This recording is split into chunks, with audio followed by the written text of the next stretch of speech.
what makes isometrics so effective and what are they good at. So basically, isometric training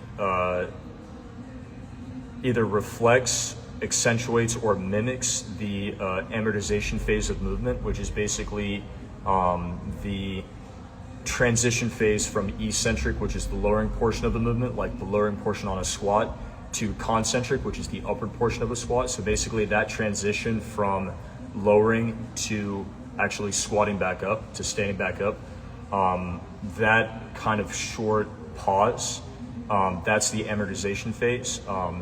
Ideally, elite athletes have a very powerful but very efficient, I should say, but very limited amortization phase or eccentric phase when they're training, when they're competing.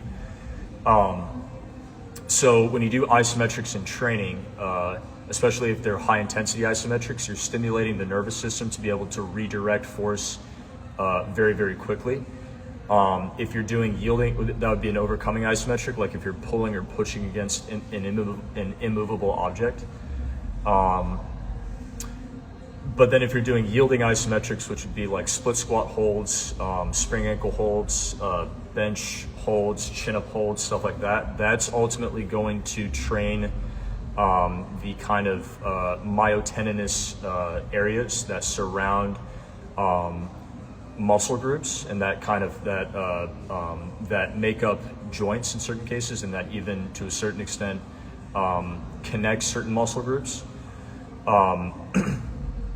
They're really, and even at the fascial level, at the myofascial level, isometrics are very, very impactful, just to be able to stabilize and to handle certain categories of force. I think that isometrics are phenomenal, even for beginner athletes, for athletes that are not as experienced or who are younger and who can't lift heavy weights yet, vast amounts of weight yet. I think that they're really, really effective. So that's what I would say. There's a million different benefits of doing isometrics. We do a lot of isometrics here.